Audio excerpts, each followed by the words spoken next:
Are you ready for some big news about your taxes?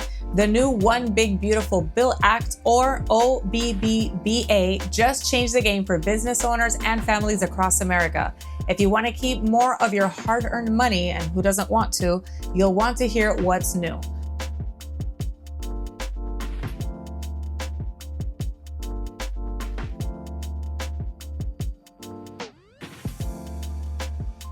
Welcome to Freedom Group Channel. We're your trusted source for all things accounting, taxes, insurance, financial planning, and real estate. For over 20 years, our three companies have helped business owners like you and families thrive with complete support for both business and personal needs. Today, we're breaking down the most important changes in the One Big Beautiful Bill Act and what it brings to your personal taxes so you can plan smarter and save more. The One Big Beautiful Bill Act, or OBBBA, formerly known as the H.R. 1, is the official name of the legislation. This act enacts significant changes to the federal income tax system, and we will go over some of the more well-known ones in this video. It's going to be a long one, so get some coffee, get a snack, a pen and a paper, and come back. Let's start with changes to the tax rates. Under the prior law, the lower individual tax rates introduced by the 2017 Tax Cuts and Jobs Act were set to expire after this year, after 2025, and they were going to revert to higher pre-2018 rates. The Act amends Internal Revenue Code Section 1J to make these lower rates permanent for tax years after 2025 by removing that expiration date. The inflation adjustment rate for the tax brackets is retained, with a technical clarification that for brackets higher than 12% and 22%, the cost of living adjustment uses 2017 as the base year. Here are the tax rates currently. In the brackets established by the Tax Cuts and Jobs Act, I'm going to show you the single filer numbers, but these tables exist for every filing status, and you can easily look those up. So let's look at the taxable income ranges, the marginal tax rates, and the calculation of tax.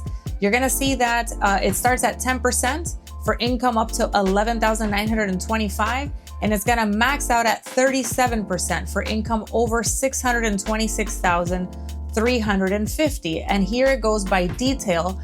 Since our tax system is on a graduated tax rate system, you're gonna see each level and how much tax it pays. You're gonna notice that there's a 10%, 12%, 22%, 24%, 32%, 35%, and 37% tax brackets. There are different amounts of income thresholds. If you see that first column, you're gonna see a starting and an ending amount for each tier, okay? And it's important to notice what those ranges are currently and how this act is going to make those rates and brackets stay the same.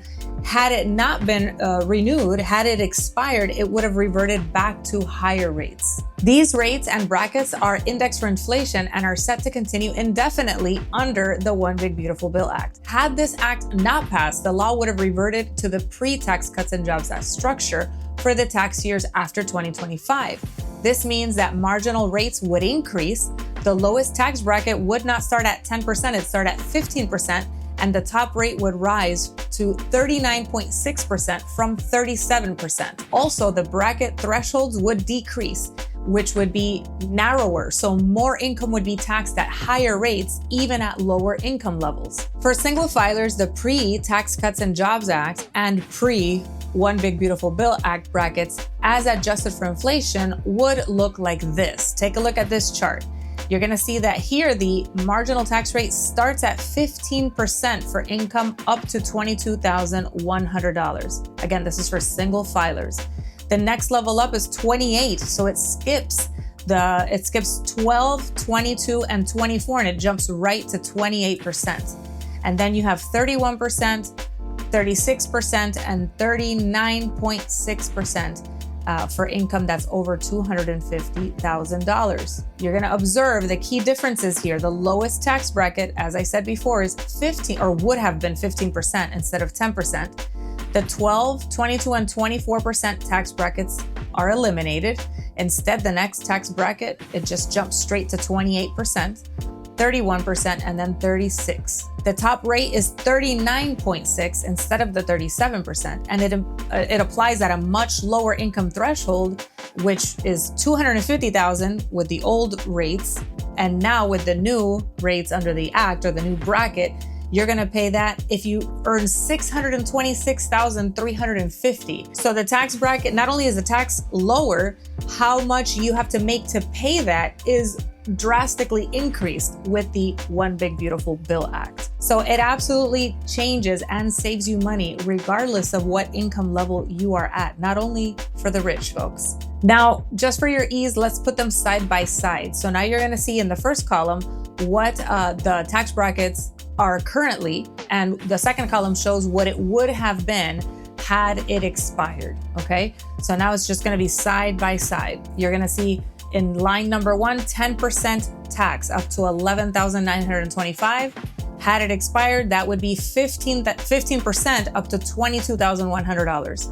The second line, you'll see 12% tax bracket for incomes between $11,925 and $48,475. Under the old act, it would have been 28%, $22,100 to $53,500, and so on and so forth. You see side by side dramatically how the income tax is lower and how the thresholds are expanded with the One Big Beautiful Bill Act. You can screenshot this if it is helpful for you to reference for your use. If you notice that the marginal tax rates are higher at every income level, had the OBBBA not passed. Bracket thresholds are lower, so more income is taxed at higher rates, and the top rate applies at a much lower income level. And in addition to this, there are some other related impacts, such as the standard deduction. The OBBBA makes the increased standard deduction permanent and further increases it. If it had expired, the standard deduction would have reverted to the lower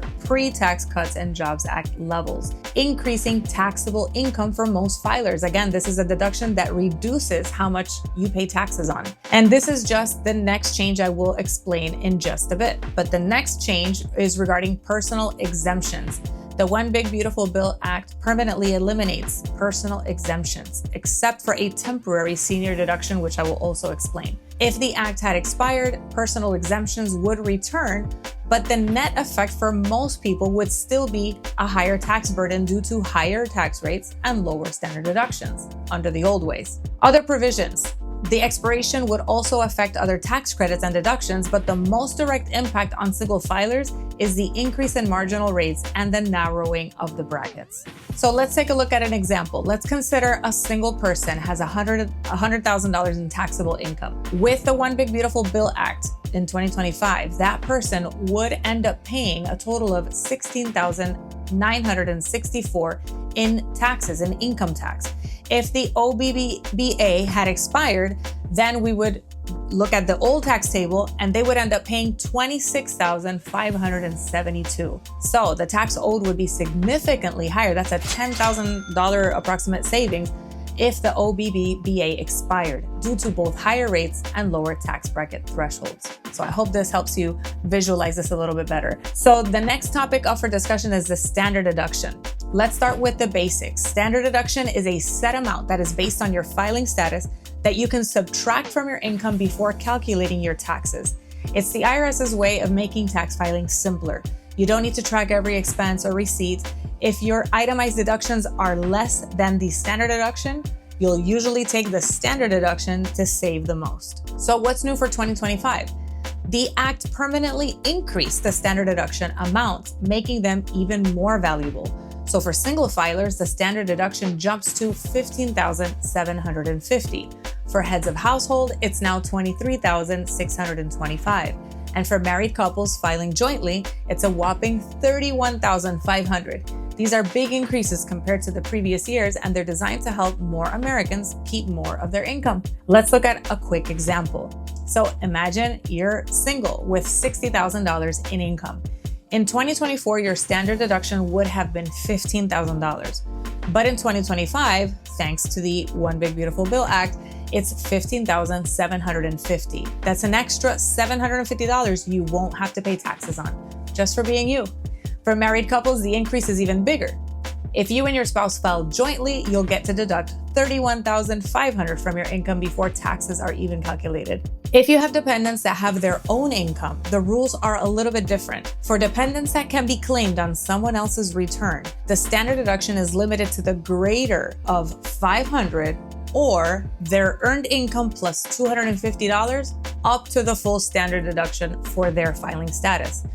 This helps ensure that even your kids or other dependents get a tax break, but within certain limits. Here's another big win. If you're age 65 or older, the One Big Beautiful Bill Act adds a brand new $6,000 deduction for qualifying individuals. And that's on top of the regular additional standard deduction for seniors. So if you and your spouse are both over 65 and file jointly, you can get an extra $12,000 off of your taxable income. And this deduction phases out for higher incomes, but for many retirees, it is a major benefit. Who can claim the standard deduction? Well, most taxpayers can, but there are a few exceptions. If you're married filing separate and your spouse itemizes, or if you're a non-resident alien, you may not be eligible.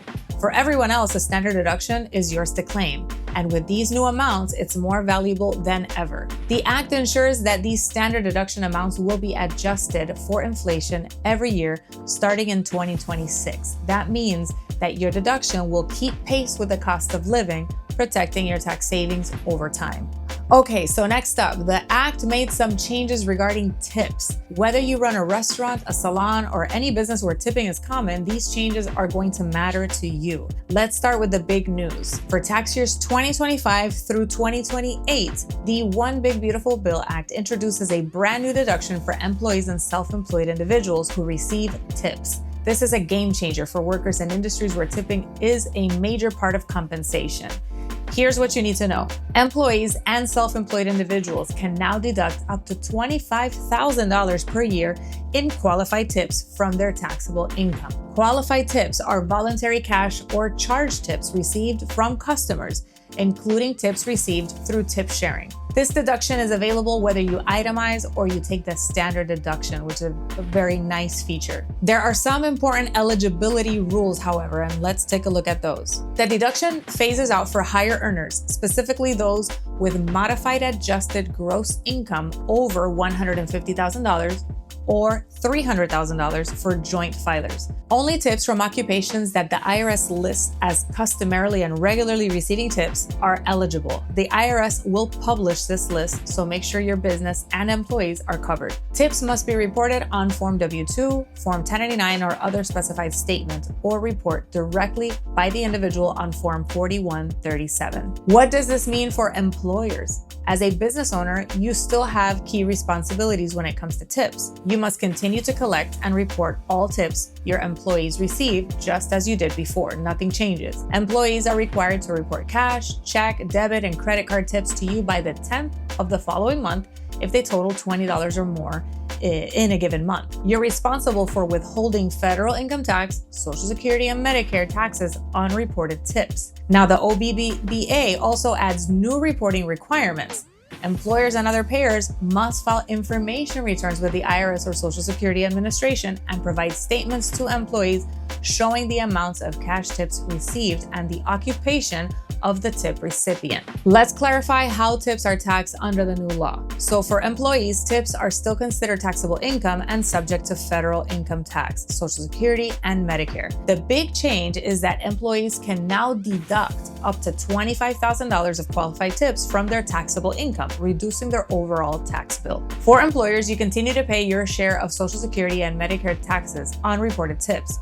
You may also be eligible for a tax credit for the employer's share of Social Security tax paid on certain tips, especially in the food and beverage industry under Section 45B of the Internal Revenue Code. Again, the deduction for employees does not affect your obligation to withhold and pay employment taxes on tips. You must still follow all the same payroll tax rules as before. So let's take a look at this quick step-by-step guide for handling tips under the OBBBA. Employees keep a daily record of all their tips received, including cash, credit card, and tips from other employees. Employees report tips to you, the employer, by the 10th of the following month if they total $20 or more in that month. You withhold federal income tax, Social Security, and Medicare taxes on those reported tips using the employee's regular wage first. If that's not enough, you can collect the difference from the employee. You report all the wages and tips on the employee's W-2 at the year end, including any uncollected taxes. Employees claim the new deduction for qualified tips on their personal tax return, up to $25,000 annual limit, subject to income phase-outs. A few more things to keep in mind. The deduction is not available to self-employed individuals or employees working in a specified service, trade, or business under Section 199A. Some examples of SSTBs are physicians and other healthcare professionals, attorneys and law firms, accountants and tax preparers, financial advisors and investment managers, consultants, and professional athletes and performing artists. Make sure to check if your business or employees are affected. Both the employees and the employers must include Social Security numbers on tax returns to claim the deduction or to report tips. The IRS will provide transition relief for 2025 as everybody gets adjusted and learns about these new rules and reporting requirements. So let's take a quick look at another example. Suppose you own a restaurant and your server, Nancy, earns $30,000 in tips in 2025. She reports all her tips to you and you withhold the appropriate taxes on the $30,000. When Nancy files her tax return, she can deduct up to $25,000 of those tips from her taxable income as long as her total income is below the phase-out threshold. This could mean significant tax savings for her, but your payroll tax responsibilities as her employer remain unchanged. Okay, so that doesn't change at all. Just want to be very clear with that. So the next hot topic is no tax on overtime. Similar concept, but on overtime pay. For tax years 2025 through 28, individuals can deduct up to $12,500 of qualified overtime pay each year. If you're married filing joint, that limit doubles to $25,000. This deduction is available whether you itemize or take the standard deduction, making it accessible to almost everyone. Again, there are some important limits. The deduction starts to phase out if your modified adjusted gross income is over $150,000 if you are single, or $300,000 for joint filers. For every $1,000 above these thresholds, your deduction is going to be reduced by $100 until it's completely phased out. So if your income is below these levels, you'll get the full benefit. Who's eligible? Both employees and self-employed individuals can claim the deduction as long as the overtime pay is reported on a W-2 or 1099 or other official statement. If you're married, you must file married filing joint to claim the deduction. That's key. And don't forget, you must include your Social Security number on your tax return. Employers and payers are now required to report the total amount of qualified overtime paid each year, and this will show up on your W-2 or 1099, making it easier to track and claim the deduction. The IRS is also providing transition relief for 2025, so if you're unsure about the new reporting requirements, you will have some time to adjust. And quick note, not all extra pay counts. Tips, for example, are included from this overtime deduction. They have their own separate rules under the OBBBA. Also, if you're in a SSTB, like certain professional services, you may not be eligible for the deduction on tips, but the overtime deduction is generally available for most employees and business owners. Let's look at a real life example. Suppose you own a small business and your employee, Sarah, earns $20 an hour. Last year, she worked 200 overtime hours, earning an extra $10 an hour for these hours. That's $2,000 in qualified overtime pay. Under the One Big Beautiful Bill Act, Sarah can deduct that $2,000 from her taxable income and potentially save herself hundreds of dollars in taxes. Now, next up, let's talk about car loan interest. This is new and interesting. Before 2025, interest paid on personal car loans was generally never deductible for individuals or business owners unless the vehicle was used exclusively for business and met strict requirements. But with the new act starting in 2025 and running through 2028, there's a brand new deduction available for car loan interest if you meet certain criteria. And here's how the new deduction works. You can deduct up to $10,000 per year in interest paid on a loan used to purchase a qualified vehicle. Now, the vehicle must be purchased for personal use, not for business or commercial use. The loan must be originated after December 31st, 2024. The vehicle must be new. The original use must begin with you. Used vehicles do not qualify. This is very important for you to take note of. The loan must be secured by a first lien on the vehicle. The vehicle must be a car, minivan, van, SUV, pickup truck, or motorcycle with gross vehicle weight rating under 14,000 pounds, and it must have undergone final assembly in the US. Lease payments do not qualify for this deduction, only interest on a purchase loan. Now let's talk about eligibility. Who qualifies? The deduction is available to both itemizing and non-itemizing taxpayers. This means that you can claim it even if you take the standard deduction. Of course, there's an income limitation. I'm pretty sure you saw that coming. The deduction begins to phase out for taxpayers with modified adjusted gross income levels over $100,000 or $200,000 for joint filers. For every $1,000 or part thereof, your modified adjusted gross income exceeds the threshold, your deduction is reduced by $200 until it's completely phased out. You must include the VIN number or the vehicle identification number of the qualified vehicle on your tax return for any year you claim the deduction. If you're married, you must file jointly to claim the deduction. Let's take a look at a practical example. So suppose you're a new business owner who buys a brand new pickup truck for personal use in February of 2025. You finance the purchase with a loan secured by the truck and you pay $8,000 in interest during the year. Your modified adjusted gross income is $95,000, and because your income is below the $100,000 threshold, you can deduct the full $8,000 in interest on your 2025 tax return, even if you take the standard deduction. If your income was, say, $105,000, your deduction would be reduced by $1,000 since $5,000 was over the threshold, and it's $200 subtracted for each $1,000 or part thereof. So you'd be able to deduct $7,000 of your $8,000 interest. Now here's where it gets important for business owners. The OBBBA's new deduction is specifically for personal use vehicles. If you buy a vehicle for your business and use it primarily for business purposes, you may still be able to deduct interest as a business expense under existing rules, but the new OBBBA deduction is not intended for business or commercial vehicles. If you use your vehicle for both personal and business, you're going to need to allocate the interest accordingly. Only the interest that is attributable to the personal use qualifies for this deduction, while the business portion may be deductible as a business expense, subject to the usual substantiation and allocation rules. So if you refinance a qualifying vehicle loan, the interest paid on the refinanced amount is generally eligible for the deduction as long as the new loan is still secured by a first lien on the same vehicle and the other requirements are met. Lenders are now going to be required to file information returns with the IRS and provide you with a statement showing the total interest you paid during the year, just like mortgage interest statements. Make sure to keep this documentation and include the VIN number on your tax return. The OBBBA also provides new specific deductions for seniors aged 65 and older. I mentioned this earlier. Here are the key details. Seniors may claim an additional deduction of $6,000 per eligible individual. So if there's a married couple and they're both over 65, the total deduction is $12,000. The taxpayer, and if applicable the spouse, must be age 65 on or before the last day of the taxable year. If married, the deduction is only available if the couple files a joint return, and the taxpayer must include the Social Security number of each qualifying individual on the return to claim the deduction.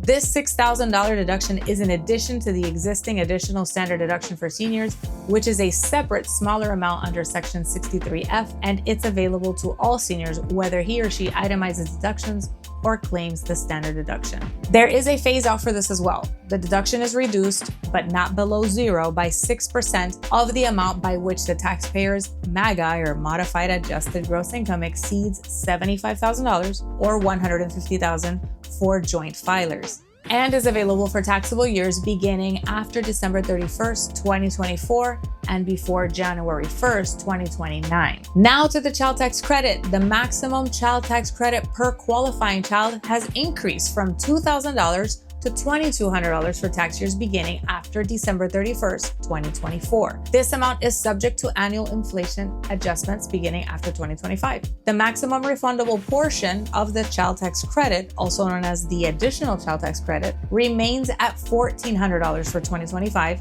but this amount is also indexed for inflation for tax years beginning after 2024.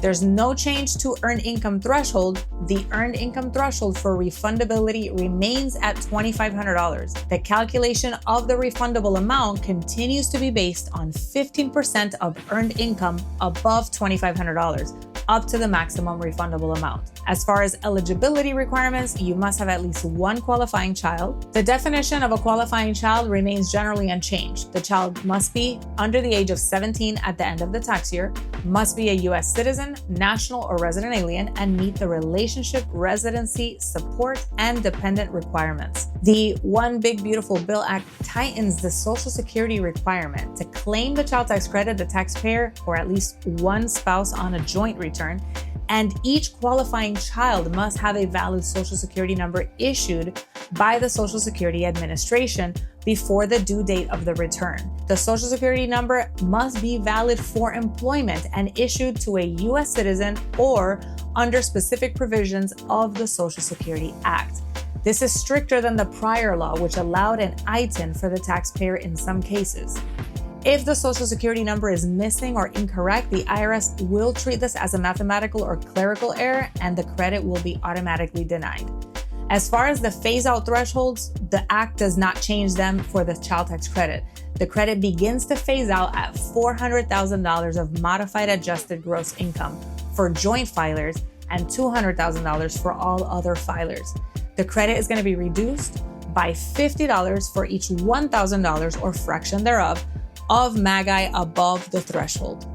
Also, please note that the child must still be under the age of 17 at the end of the tax year and meet the relationship, residency, and support tests. So how did the OBBBA affect the SALT deductions? For tax years beginning after December 31st, 2024 and before January 1st of 2030, the maximum SALT deduction cap is raised from $10,000 that it was reduced to $40,000 for most filers, $20,000 if you're married filing separate. This higher cap applies to the sum or the total of state and local income, sales, and property taxes paid during the year. The $40,000 cap is indexed for inflation starting in 2026. Each year, the cap increases by 1% over the prior year. So for example, for 2026, it's going to be $40,400 and so on and so forth through 2029. As far as phase outs for high income taxpayers, for tax years before 2030, the allowable SALT deduction is reduced by 30% of the amount by which a taxpayer's modified adjusted gross income exceeds a threshold of $500,000 for 2025 and $505,000 for 2026, and indexed by 1% per year thereafter. The phase-out threshold is $250,000 for married filing separate. As a side note, the deduction cannot be reduced below $10,000 ever, even for high-income taxpayers. For tax years beginning after December 31st, 2029, the SALT deduction cap leaves $40,000 and it goes back to $10,000 or $5,000 for married filing separate with no inflation adjustment. Up next, the QBI deduction. Before the OBBBA, the 20% QBI deduction for owners of pass-through businesses like sole proprietors, partnerships, S-corps, it was set to expire after 2025. But the Act makes this deduction permanent, so business owners can keep claiming it every year moving forward, which is great news. The Act states that the income range where the deduction starts to phase out is now larger. This means more business owners can get the full deduction before any limits kick in. For example, the phase-out range is now $75,000 above the threshold for single filers and $150,000 above for joint filers, up from $50,000 and $100,000 respectively. It also establishes a minimum deduction for small businesses. So if you have at least $1,000 in active business income and you materially participate in your businesses, you're guaranteed a minimum QBI deduction of $400, even if your calculated deduction would be less. So this is a new change. Most rules do stay the same, however. The deduction is still generally 20% of your qualified business income. There are still limits for high earners and for certain specified service businesses like doctors, lawyers, consultants, but the higher phase-out range means more people can benefit. These changes apply for tax years beginning after December 31st, 2025. And finally, Trump accounts. Trump accounts are a new type of tax advantage investment account for children under the age of 18. And this is designed to encourage long-term savings and investments for minors. I'm going to attempt to summarize some of the main features, eligibility, and tax treatments. Trump accounts are treated pretty much like traditional IRAs, not Roth IRAs, for tax purposes, but with special rules for contributions, investments, and distributions before the age of 18. The federal government provides a one-time tax-free $1,000 contribution for each eligible child born between 2025 and 2028. Annual contributions from parents, guardians, employers, or charities are allowed up to $5,000 per year per child, indexed for inflation, after 2027. Employer contributions are limited to $2,500 per year per child and are not taxable to the parent or the guardian. That's a good one. Contributions are not tax deductible.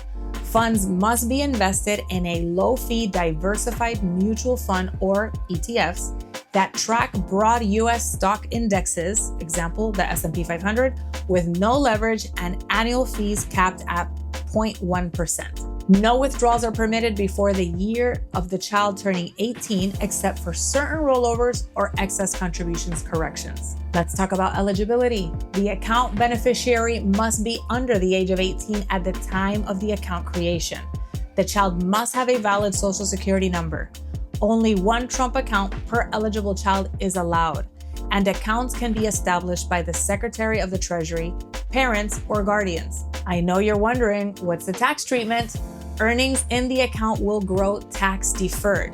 Distributions after age 18 are generally considered untaxed as ordinary income, similar to traditional IRAs. Early withdrawals before the age of 59 and a half are subject to a 10% penalty unless it's used for qualified purposes such as higher education, disability, domestic abuse, natural disaster, first-time home purchases up to $10,000, and or birth or adoption of a child up to $5,000. Qualified withdrawals for these purposes are taxed at capital gains rates rather than ordinary income tax rates, which are more favorable. There is no required minimum distribution or RMD for Trump accounts. Excess contributions are subject to a 100% tax on the earnings attributable to the excess amount if not timely corrected. Trump accounts are different from 529 college plans and Roth IRAs, although they are kind of similar. While they offer tax deferral and some penalty-free withdrawal options, they do not provide tax-free withdrawals for education like 529 plans, nor are they as flexible as Roth IRAs for children with earned income. The accounts are intended to promote long-term savings for children with the potential for significant growth due to compounding over many years. Well, you did it. You have reached the end. If you're still here, I really thank you very, very much. And if you found this information helpful, and if you haven't done so already, don't forget to like this video, subscribe to the Freedom Group channel for more expert insights on taxes, accounting, insurance, and financial planning. If you have questions about your specific situation or want to make sure you're maximizing your deductions, schedule a consultation with one of our experienced advisors today. We're here to help you succeed. If you want to learn more about the tax deductions versus credits, check out the next video on your screen now. Click on the link and we'll see you there. God bless you.